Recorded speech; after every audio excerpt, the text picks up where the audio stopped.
Bonjour à tous, j'espère que vous allez bien. On se retrouve aujourd'hui pour parler de pas mal de choses. On va voir entre autres le Bitcoin on s'est réveillé là en début de semaine avec une énorme bougie rouge. On va voir quelques news intéressantes que l'on a. On voit que la Chine est encore en train de mettre un peu de pression avec cette histoire de minage chinois. Je vais vous montrer une petite vidéo juste après. On va regarder surtout en fin de vidéo trois crypto-monnaies puisque je sais que ces trois crypto-monnaies sont pas mal achetées, d'accord, et sont pas mal dans des portefeuilles, excusez-moi. Et du coup, on va regarder en fait quelles sont les projections, est-ce qu'on peut recharger, puisque c'est vrai qu'on atteint des niveaux vraiment très très bas. On a donc le Cake, le Binance Coin et le Elrond. On va regarder ça en fin de vidéo et on va cependant passer quelques minutes sur le Bitcoin pour comprendre un petit peu ce que l'on a, qu'est-ce qui se passe en fait avec ce range là, en fait ce Bitcoin qui n'éclate pas. On est toujours dans un range, on le casse à la hausse, à la baisse au niveau des trendlines ici, donc on va voir ça ensemble. Donc je me présente, moi c'est Eldo, et sur Crypto Eldorado. Ici on parle de crypto-monnaies, de projets à fort potentiel de croissance. On analyse différentes crypto-monnaies dans le but justement d'investir. Si tu es nouveau sur la chaîne, je t'invite à t'abonner puisque comme ça tu pourras ne pas rater et recevoir des notifications quand je sortirai des prochaines vidéos sur la chaîne. Et puis voilà. Et dans cette vidéo aussi, je vais vous annoncer dans quelques minutes la personne qui a gagné la clé Ledger, parce que j'ai fait gagner une clé Ledger Nano S il y a quelques temps quand j'ai atteint les 5000 abonnés. Et donc du coup voilà, aujourd'hui c'est l'annonce du gagnant dans cette vidéo. Donc j'annoncerai un peu plus tard dans la vidéo pour que je puisse tout de suite rentrer dans le vif du sujet qui est le Bitcoin. Donc c'est parti pour l'analyse du Bitcoin. Alors je vais vous montrer cette petite vidéo que j'ai vue, c'est sur Twitter. Voilà ici. Donc en fait on veut encore nous faire flipper sur le Bitcoin. Ça, on a un petit peu marre. Donc regardez la vidéo. Ce sont les mineurs chinois, c'est spécialement dans une région, d'une province de Chine, où justement l'État a un peu coupé l'électricité et veut enfin taper fort sur ces fermes de minage. Je vous rappelle, vous êtes sur Crypto Eldorado, donc j'ai un public qui peut être novice sur le sujet. Donc en fait, des fermes de minage, ça permet en fait de sécuriser la blockchain du Bitcoin, d'accord. Donc on est là sur le proof of work, donc la preuve de travail. Et pour sécuriser le réseau et pour recevoir un petit peu de compensation, il y a des fermes comme cela qui se créent pour justement participer à réaliser quelques calculs qui vont permettre de sécuriser et de faire fonctionner la blockchain.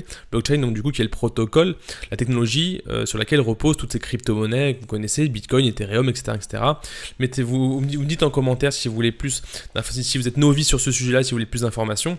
N'hésitez pas à me le dire en tout cas. Voilà pour le sujet. On a aussi pas mal d'informations. On a des mauvaises news par rapport justement à cette province chinoise justement qui veut fermer, mais ce que je voulais vous dire, c'est que c'est vrai que en Chine, ça fait quand même pas mal de temps qu'on nous dit que la Chine veut interdire soit le Bitcoin, soit veut arrêter de miner. Et en fait, j'ai vu un article qui est assez intéressant, qui est mon livret, etc. Bref, on s'en fout. Mais surtout qu'en fait, ça fait 7 fois depuis 2013 que la Chine met en place de sortes de législation où veut taper fort sur le Bitcoin et qu'en fait, le Bitcoin a toujours progressé. Donc voilà, et là on voit un peu toutes les dates. On est en 2017 par exemple, c'est vrai que ça avait fait mal. Multiples médias ont rapporté que la Chine était prête à interdire le Bitcoin et les échanges de crypto-monnaies. Je sais pas si vous vous rappelez de l'époque. Plus récemment, on a le génétique par intermédiaire de sa banque centrale a fermé les portes aux ICO. À celle-là, vraiment, on a vraiment tenu parler puisque la Chine ne voulait plus qu'il y ait de lancement de nouveaux projets. Initial Coin Offering, c'est le lancement. Et en gros, c'est quoi? C'est c'est des levées de fonds, entre guillemets, mais dans la crypto-monnaie. On appelle ça des ICO. Et puis ça avait vraiment fait mal, mais en fait ça continue de monter. Donc qu'est-ce qui se passe avec le Bitcoin qui en fait, c'est vrai, peut apporter des mauvaises news côté Chine, et souvent les news côté Chine, ça peut vraiment faire mal. Et est-ce que c'est lié à ce que l'on voit en ce moment? C'est vrai qu'il y a du fondamental quand même, il faut quand même faire attention à cela. Est-ce que on n'est pas non plus dans une partie un petit peu de peur où les gens commencent à se protéger au maximum, récupérer un petit peu leurs fonds, et qu'on va voir encore le Bitcoin un peu dégringoler. On va voir un petit peu l'aspect technique dans quelques secondes. Là pour l'instant on parle un petit peu des news, et je voulais vous montrer surtout en fait ce qui se passe quand les fermes en Chine, entre guillemets, une ferme de minage importante, justement parce que là-bas il y a quand même un gros ratio du pourcentage de minage qui est réalisé en Chine, et ben en fait la courbe du hash rate en fait a fortement baissé là depuis le 13 mai. On voit cette énorme chute à ce niveau-là.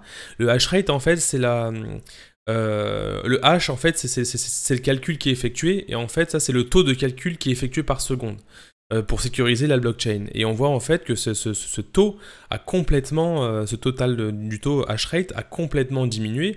Ça veut dire qu'il y a beaucoup moins de puissance entre guillemets de calcul pour justement sécuriser le blockchain, ce qui fait en fait retirer la confiance qu'il y a dans le Bitcoin et fait baisser le cours. Et en fait c'est une sorte de boucle, hein. En fait la psychologie fait que le minage ferme, le prix diminue, les gens retirent leur argent parce que le prix diminue, et puis etc.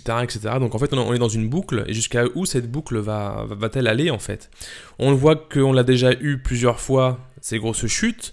Donc en fait, tout ce que je veux vous dire ici, c'est que peut-être à un moment, il faut un petit peu sortir de tout ce qu'on a sur les réseaux, sur les news en fait, tout simplement. Là, d'un autre côté, on voit que le législateur paraguayen veut présenter une législation pour légiférer le Bitcoin. Donc voilà, on a les Chinois, enfin une région en Chine où ils veulent justement couper l'électricité pour période de minage. De l'autre côté, on légalise au Salvador. Vous savez, on a très récemment eu des news comme quoi le pays autorisait justement l'utilisation du Bitcoin de manière légale dans leur pays. Donc d'un côté ça va, d'un côté ça va pas. On voit quand même que ça s'agite pas mal. Donc peut-être à un moment, il faut sortir de ça. Tout ça pour dire que peut-être s'en sortir un peu le nez de l'écran. Peut-être vous êtes bloqué un petit peu en haut. Je sais qu'il y a beaucoup d'entre vous qui avaient des fonds bloqués en haut. Enfin, je parle en crypto et je parle en Bitcoin, puisque tout est un peu coincé, hein, vous le savez, tout est un peu relié, tout est un peu corrélé. Donc là, les Bitcoins, les crypto-monnaies ont pris, là, si on le voit, j'ose même pas cliquer, mais on est à du moins 16, moins 17, moins 16%. Et là, c'est vrai qu'il y a ce sentiment de panique qui commence à arriver ici. Et comme d'habitude, c'est cette panique qui fait que en fait, tout le monde se met également à vendre. Ici, là, dans cette baisse-là, voilà, cette vidéo, c'est vraiment une vidéo assez cool, on parle, on explique des choses, je vais vous présenter pas mal de petites choses. Le but vraiment, c'est de comprendre ce qui se passe dans le fond.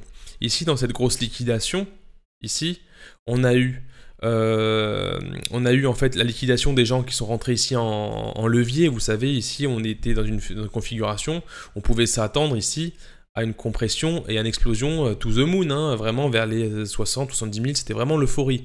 Donc beaucoup de gens sont rentrés en levier, et en fait ça n'a pas loupé, hein. S'il y a tant d'argent comme ça dans les marchés, ça loupe pas, derrière il y a des retracements. Ces retracements ont fait peur, ça a fait également sortir ceux qui étaient rentrés correctement dans le marché en investissant, et puis quand ça retrace, et les gens qui sont rentrés plus bas pour surfer cette magnifique tendance. D'ailleurs c'est ça, hein, le trading et l'investissement, c'est ça, hein, c'est rentrer ici à la cassure, surfer ça, essayer de choper le top le plus proche du top, hein. Le but, ce n'est pas d'attendre, enfin, si vous lisez vraiment sur du long terme, vous êtes sur plusieurs années, d'accord, vous allez pouvoir rentrer un petit peu là, rentrer un petit peu là, rentrer un petit peu là, mais la plupart des gens, c'est pas ce que vous avez fait, hein. Vous êtes rentré là, et un petit peu là, et vous vous dites, maintenant je fais du DCA. Ouais, mais vous avez plus beaucoup de capital à mettre dans le DCA, ça veut dire que là c'est maintenant on descend, vous allez mettre ici, et vous n'avez plus d'argent après pour rentrer dedans. Donc vraiment, ce qu'il faut savoir d'important, c'est qu'il faut vraiment surfer des tendances et de choper au maximum les tops au moment où le signal s'appauvrit. Voyez, donc vous ne serez pas sorti pile poil là, mais sortir là ou là, ça fait quand même, si vous regardez, entre là et un niveau de sortie correct, vous êtes à 200%.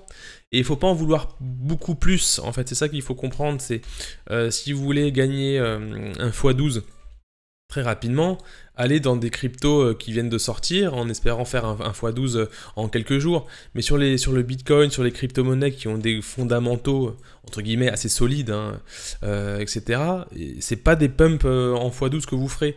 Ici, vous êtes sur quelque chose où il faut plutôt surfer les cycles. Vraiment très important, surfer les cycles. Là, du coup, le cycle est complètement en train de se retourner, d'accord? Donc, je vais petit à petit rentrer dans le vif du sujet, hein, puisqu'il ne faut pas que la vidéo dure non plus trop longtemps. vais essayer de faire vite. Donc on est toujours dans notre, en gros, dans notre range ici, là, avec la borne supérieure et la borne inférieure. On a eu une grosse bougie rouge ici. Bon, généralement en fin de semaine, on a des grosses bougies rouges on va espérer que ce début de semaine, on puisse reprendre un petit peu. En tout cas, on voit qu'on est encore dans ce gros... En fait, on est dans un triangle qui est dans un range. Voilà, donc en fait, on cherche toujours à mettre un petit peu des figures dans tous les sens. Mais là, ce qu'il faut prendre, si on prend du recul, parce que nous, on prend du recul, il faut qu'on prenne du recul. On est dans un grand range, d'accord? Et le Bitcoin, il est probable, c'est possible hein, qu'il aille chercher plus bas. Le Bitcoin va pouvoir chercher à des niveaux plus bas. Là, le but, en fait, et je le vois beaucoup sur le Discord, puisque on a un Discord, sur le Crypto Eldorado, on a un Discord, pardon, donc je vous invite également à rejoindre le Discord si vous avez quelques minutes, le lien est en description. C'est que vous voulez savoir où est-ce que le Bitcoin va aller. Vous voulez savoir, la question que vous vous posez, et ça vraiment je parle même aux personnes du Discord en anglais privé ou qui écoutent la vidéo, je sais qu'il y a pas mal de monde qui nous suit la chaîne Crypto Eldorado, c'est que vous cherchez à savoir où le prix va aller. C'est pas ce qu'il faut savoir. Ce qu'il faut savoir, certes, un petit peu, c'est d'avoir des informations qui donnent des niveaux potentiels, donc c'est des probabilités que le Bitcoin aille chercher, puisqu'on a des résistances et des supports. Bon, là, on va parler plutôt de supports. On a des supports solides, on a des valeurs psychologiques, on a des zones de retracement, on a des zones, des reload zones, des zones de rechargement. Donc en fait, on veut pas savoir où le Bitcoin va aller. On veut savoir où sont les supports les plus importants. Et où sont les probabilités les plus importantes. On parle de probabilité et de scénario pour que ma stratégie de trading puisse continuer. Est-ce que, dans le meilleur des cas, est-ce que je peux trader la baisse ou est-ce qu'il faut que je sorte parce qu'en fait mon scénario a été invalidé et on va aller dans une zone plus basse. Vous voyez ce que je veux dire? Donc je me répète. Ce qui est important, c'est de connaître les zones importantes, de voir un petit peu les figures qui se trament, mais le but, c'est de savoir qu'est-ce que je fais, donc je vais passer en daily, qu'est-ce que je fais si mon range est cassé vers le bas? Qu'est-ce que je fais si mon range est cassé vers le haut? Qu'est-ce que je fais si, une fois cassé vers le haut, je suis dans cette zone? Qu'est-ce que je fais si le range cassé vers le bas, je suis dans cette zone? On s'en fout un peu de savoir d'avoir une intuition sur ce qui va se passer, puisque maintenant je vous pose la question, c'est est-ce que l'une de vos intuitions a déjà eu des résultats? Est-ce qu'à un moment quand on vous a dit je pense et ce que je vais faire c'est que je vais récupérer de l'argent ici, je vais investir là.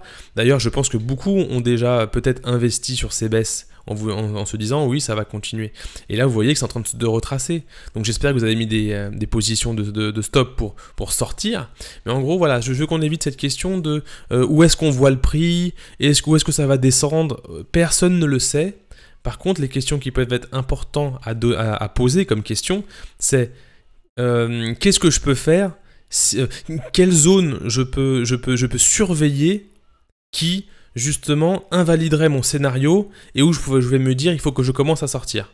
Ou qu'est-ce que je fais au moment où je vois que mon scénario est en train de se valider et que ça commence à partir avec justement de vrais signaux. Pas sur des intuitions, ah ça remonte, ça descend, on met des triangles, on met des barres. Non, prenez un peu plus de recul, ici on ne fait pas de trading. Alors là j'ai aussi un sujet à vous expliquer sur le trading. Moi j'ai une question à vous poser aussi à la communauté, c'est dites-moi tous ceux qui sont devenus millionnaires et milliardaires en trading, pas en trading, tous ceux qui sont devenus millionnaires et milliardaires dans les crypto-monnaies, je parle de crypto-monnaies, qui c'est qui sont experts en trading?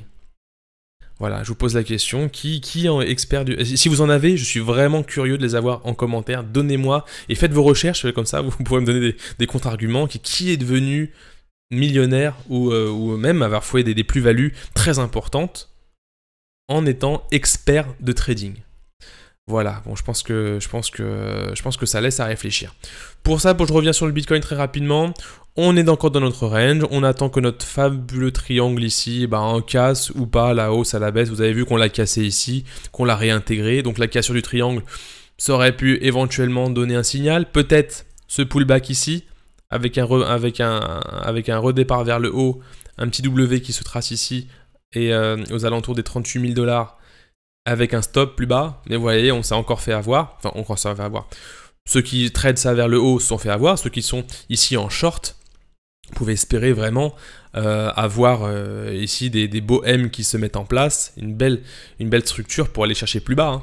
D'accord? Et avec les news qu'on a, c'est possible qu'on aille plus bas. Je dis pas que le Bitcoin il est fini, puisque pour moi on est toujours dans un marché qui va continuer à croître, mais là de manière moyen terme, on peut encore aller chercher plus bas. Donc ceux qui ont encore des sous de côté, moi ce que je peux vous donner comme avis en fait, c'est qu'au lieu d'aller chercher le dip, en fait là je pense que beaucoup d'entre vous sont dans une situation où vous avez mis beaucoup de sous plus haut, vous êtes un peu bloqué, où vous avez un peu d'argent de côté, mais vous n'avez pas non plus beaucoup d'argent. Ça veut dire que vous allez essayer de prendre un dip, et vous allez vous rater. Vous allez prendre un autre dip, vous allez vous rater. Et vous êtes en train un peu de vider votre capital, d'accord? Peut-être si vous êtes dans une situation où, c'est juste un avis que je donne, hein, si vous êtes dans une situation où en fait vous commencez à manquer d'argent, parce que vous n'avez plus beaucoup de cash à injecter dedans, parce que vous essayez d'attraper le dip à chaque fois, et en fait vous faites avoir à chaque fois, et ça fait que de descendre, vous n'avez plus d'argent à mettre, alors que peut-être le cours va descendre à 20 000 $, vous n'avez plus rien, donc vous êtes à sec. Pour ceux qui ont encore un peu de sous, qui peuvent encore un peu sauver les meubles, attendez plutôt des confirmations, d'accord? N'allez pas choper quelque chose comme ça, d'accord? N'allez pas choper ça. Attendez, je sais pas où, hein, peut-être c'est ici, d'accord? Voilà, vous attendez ça. Vous attendez ça. Vous attendez ça. D'accord? Vous attendez des confirmations de reprise de marché. Vous allez gagner moins d'argent. D'accord? Ça, c'est sûr. Si vous prenez quelque chose qui fait comme ça, bah forcément, entre rentrer là aux 30 000 $ et rentrer aux 40 000 $, forcément, vous avez 10 000 $ d'écart si vous achetez un Bitcoin. D'accord? Par contre, vous allez vous sauver la mise du je rentre là et bah zut, voilà, ok, j'ai plus d'argent. Bon bah je rentre là parce que maintenant c'est bon, j'ai l'intuition que ça va repartir. Ok, boum, je rentre là, je suis sûr que maintenant c'est plus possible que ça descende plus bas. Et ben boum, voilà. Et là en fait on fait que ça, et en fait ça vous sèche. Donc quand vous êtes dans une situation où déjà vous êtes rentré une fois, deux fois, trois fois, vous avez plus de sous, il vous en reste un petit peu, sauvez ces derniers petits paquets d'argent pour vous dire, bon maintenant je vais arrêter de faire des bêtises, je vais peut-être attendre que le scénario se retourne, pour me dire, je mets toutes les chances de mon côté maintenant pour gagner de l'argent. Allez sur le Bitcoin, c'était ma petite session pédagogie, c'est une vidéo qui fait déjà 17 minutes, donc je vais passer directement sur le GLD, le Binance Coin et le Cake. Je agrandis le Cake, donc je les ai regardés un petit peu avant, hein, d'accord? Je me suis dit que j'allais faire ça un petit peu avec vous, donc du coup on avait tracé une neckline il y a très longtemps, enfin très longtemps, c'était quand? C'était fin mai je crois, en vous disant attention, si retournement ici, bon signal d'achat en espérant aussi que le Bitcoin aille du bon côté. C'est pas le cas, le Bitcoin est en train vraiment de faire mal un peu à tout le monde, hein, et donc du coup on continue à rentrer dans les méandres des prix qui sont bas, hein. Donc du coup ici on avait une zone d'accumulation entre guillemets avant le top départ que l'on a eu en février 2021, puis il a tenté de progresser. Je vais juste regarder ici si on avait des signaux de retournement. Bah totalement, hein, c'est un peu comme le Bitcoin. Regardez ici au niveau du RSI. Alors attendez, je vais juste essayer d'agrandir ça. J'ai trop de schémas, faut que je fasse attention. Donc là on a le RSI, on voit carrément la divergence magistrale que l'on a là et ici. Tac, donc le signal c'est complètement appauvri, a complètement perdu de force, retournement, et là on commence à revenir dans la zone de rechargement ici. Donc voilà, donc je vais venir à ça. Donc la neckline ici, on va la retracer, puisque la zone de cassure va être plus basse pour le coup. Moi je vais la tracer plutôt dans des zones ici, d'accord, et je vais mettre neckline à cet endroit-là. Pourquoi? Parce qu'en fait, avant d'aller casser cette zone-là, pour moi, il faut déjà que le gold commence un petit peu à retourner. Et c'est à cet endroit-là, exactement aux 96 $, pour moi, où je me dirais attention, ça se retourne. En sachant évidemment qu'au niveau du RSI, on aimerait bien également voir quelque chose qui commence également à créer des petits W et passer au-dessus des 50, la zone de neutralité pour aller chercher plus haut. Voilà, faut qu'en fait on ait plusieurs signaux intéressants pour aller commencer à entrer en position. En plus on est ici en pleine zone de rechargement, à la limite, pile poil, donc très bonne zone d'entrée ici au 95. On ira chercher bien évidemment les 200, combien 200, pour être exact, je vais mettre la petite magnétisme ici, 245 USDT, hein, je suis en stablecoin, donc USDT à cet endroit-là, d'accord, on va dire dollars, et éventuellement, si on met des projections, un peu pour la suite, je vais juste tracer mon petit fibo de retracement à cet endroit-là,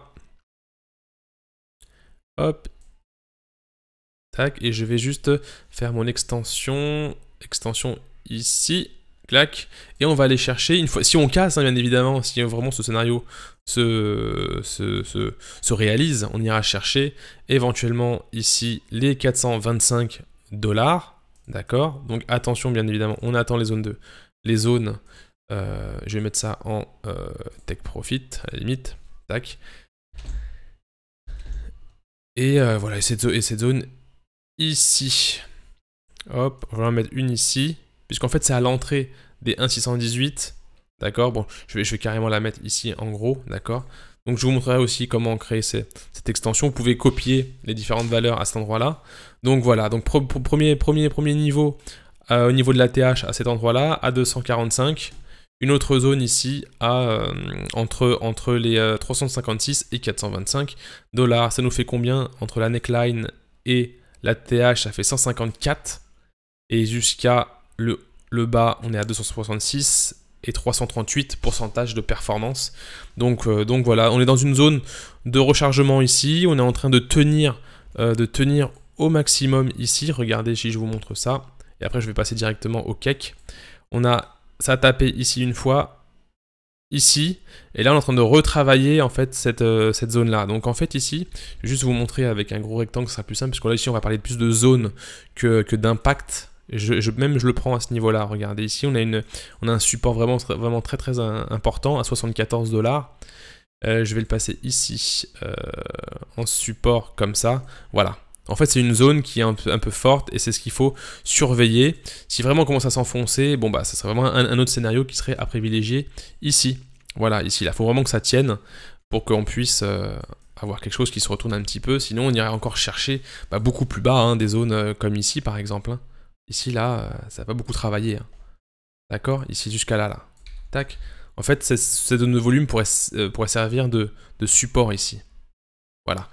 C'est dit pour le GLD, n'hésitez pas s'il vous manque des informations sur chacune des cryptos que je vous présente. On va passer sur le Binance Coin rapidement, donc je l'ouvre. Pareil également, bon, le Binance Coin c'était vraiment la crypto dans laquelle tout le monde croyait. Moi j'y croyais beaucoup aussi, enfin j'y crois toujours, hein. En fait fondamentalement on est sur le Binance Coin, hein. On est sur l'exchange Binance avec une foultitude de services complètement fous. Donc on va tracer un petit Fibo, je vais juste le passer en log vite fait, je peux ou pas, pour faire quelque chose. Non, je vais pas faire ça. Je vais rester comme ça. Je vais tracer un petit Fibo entre le point le plus bas et je vais juste faire un retracement ici. D'accord, on est pas redescendu au niveau de la zone de rechargement qui est ici. D'accord, c'est une belle zone de rechargement, on est en train d'y aller. Donc pour moi sur le Binance Coin, alors si vous êtes rentré plus haut, en fait, effectivement, ça peut encore descendre. Bien évidemment, on a des zones ici qui sont assez fortes. Hein, ça peut descendre en fonction de ce que va faire le Bitcoin. Après avoir pris, par exemple, si vous êtes rentré assez haut, avoir pris combien? Ouais, vous êtes à 50%. Bon, c'est à vous de décider, savoir s'il faut alléger ou pas. En tout cas, il a pas une énorme chute, il a eu quand même une bonne reprise ici, là, à ce niveau-là. Il n'est même pas encore allé dans cette zone de rechargement. Donc à surveiller, en fait, si vous voulez même peut-être recharger, hein, si vous croyez dans le Binance Coin, c'est attendre comme ça et mettre des positions, peut-être à cet endroit-là, des positions d'achat, pour au moment où il va chercher des prix, un peu comme ici, mettre des positions dedans. Comme ça, vous pouvez carrément aller chercher des gros dips, des grosses mèches, faire taper votre position, pour que quand ça rentre, et ben en fait, ça repart tout de suite à la hausse, et du coup ça vous fait une petite marge. Ça c'est aussi une technique intéressante que je vous partage, c'est que vous pouvez mettre des positions beaucoup plus basse en vous disant bah si ça tape, tant mieux, mais au moins j'ai une grosse marge d'erreur derrière. Donc ça c'est quelque chose de vraiment intéressant, c'est de noter-le si vraiment, comme ça de côté, ça peut être vraiment intéressant. Donc voilà, si des zones intéressantes d'achat, c'est plutôt dans ces prix-là, hein. Ici. Pour le moment, rentrer dedans, c'est pas bon du tout, vous êtes un peu trop haut au niveau de la zone. Et par contre, si vous voulez faire du long terme, niveau fondamentaux, il est plutôt solide. Donc personnellement, je verrais bien, moi, un Binance à terme atteindre les 1000 dollars, hein, tout simplement, hein, parce qu'on est quand même venu atteindre les 700. Et pour un Binance Coin qui est quand même en 3, peut-être 4e, 5e de la capitalisation totale, et ben on est quand même dans quelque chose qui est vraiment un très beau coin. Donc Binance, il peut être vraiment, le BNB peut être vraiment très intéressant. Donc un 1000 dollars, là c'est vraiment de la spéculation pour plus tard, d'accord. Des entrées de position entre les 270 et les 170, d'accord. Peut-être à aller chercher. Rentrer maintenant. Si c'est pour le long terme, oui. Si c'est pour surfer une tendance, pour moi, une tendance sur quelques mois, quelques semaines, c'est trop peu. C'est trop peu. Ouais, on est à 125 ici. Parce que le temps que ça se retourne, en fait, si on met une neckline à cet endroit-là, je vais mettre une neckline par ici, hop. Le temps que ça se retourne, en fait, on a trop peu de performance entre le moment où on va rentrer et le moment où on atteint la TH, on a 100%. C'est un x2. Bon, c'est un x2. Donc pourquoi pas? Pourquoi pas? Mais il y a beaucoup de choses, il y a des coins beaucoup plus intéressants que ça. Bon, n'hésitez pas à me dire ce que vous en pensez en commentaire. Je finis maintenant sur le cake. Le cake, je sais que beaucoup de personnes ont du cake dans les portefeuilles. Vous adorez le cake, parce que c'est vrai qu'il est plutôt sympa, là, son application dans la finance décentralisée pour swapper les tokens, pour farmer, etc. C'est vrai, il est vraiment sympa. Voilà, moi j'aime beaucoup le cake aussi. Il est retourné dans sa grosse phase d'accumulation à cet endroit-là. D'accord, phase d'accumulation. Ça c'est très bon. Moi ce que je ferais avec le cake, c'est que là je rentrerai pas comme ça. Parce qu'en fait il est tellement en train de ranger entre deux bornes, entre les 20 et les 10, là, et les 9-10, qu'en fait ça sert à rien de rentrer en DCA ou etc. parce que vous allez rien faire. Par contre, attendez ici des volumes qui vont exploser. Là, ici, là. Attendre des volumes et une cassure, un breakout ici. Ça peut être intéressant de le rentrer là. Attendre la sortie, d'accord. Prendre le premier retracement pour rentrer ou rentrer au premier pullback pour surfer la suite. D'accord. Là, franchement, dans cette stratégie pour le cake, c'est pas du DCA, c'est pas des zones de rechargement, etc. C'est vraiment, là, on est vraiment dans une zone, si vraiment j'aplatis un peu, même pas trop, parce que j'aime pas trop faire ça. Là, on accumule, hein, depuis quand? Depuis février 2019. Faudrait quand je regarde la carte, voir s'il y a plus d'historique, mais en gros on est dans une grosse accumulation et ça peut partir très fort, ce genre de schéma part vraiment très fort et la seule chose que je ferais moi sur ce genre de graphique, c'est de uniquement attendre la cassure pour partir vers le haut, pas chercher le dip, pas mettre une autre stratégie, c'est la stratégie du breakout après compression avec une tasse et une anse et breakout à la suite. Si vous ne savez pas trop ce que je veux dire dans tous mes termes, il y a le lexique que vous trouverez en vous inscrivant dans la newsletter. La newsletter, en fait, j'ai un kit de démarrage qui va vous permettre de comprendre tout ce que je raconte. Il y a un lexique, il y a un journal de board, de trading.